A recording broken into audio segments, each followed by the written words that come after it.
Ako po dati nagsimula ako sa pagbebenta ng t-shirt.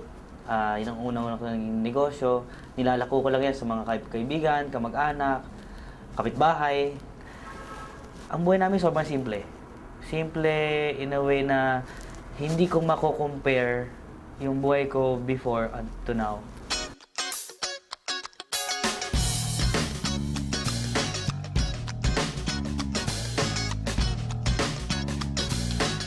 Hindi ko in-imagine na dadating sa punto na ganito kalaki pala yung pinag-uusapan namin dati.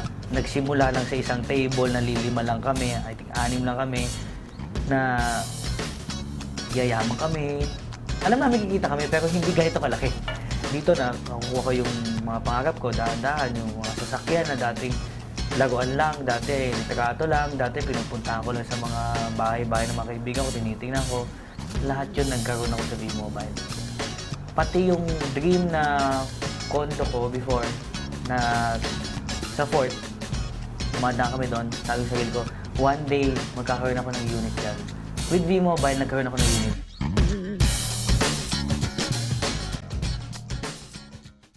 Siguro without V-Mobile, walang sasakyan, walang savings, walang masarap na buhay. Alam mo, maganda talaga dito, more than the money that we earn. I have time for my family, I have time for my daughter, I have time for my wife. Natuto ako sa buhay nung pumasok ako dito. Experience. Iba-ibang tao nakakausap. May mayaman, may mahihirap. Madami kang matututunan sa kanila. At ang dami ko naging kaibigan. Alam mo, number one, madami nagsasabi sa akin, si Piwi kasi, kaya naman kasi malaki kinikita niya kasi siya yung 01, siya yung sa taas.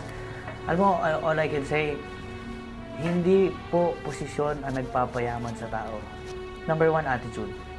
Work hard and always believe in yourself. Be positive. Always be happy. Pinakamagandang i-invite mo talaga dito sa business natin, family muna. Kasi ngayon, my brother, my sister, my mother, lahat po ng pamilya ko nandito na. Tita ko, pinsa ko, lahat.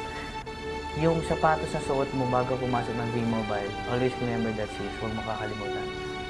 For V-Mobile, I wish more power, more blessings to come, and I always wish everyone, all the members of V-Mobile, we are all happy millionaires.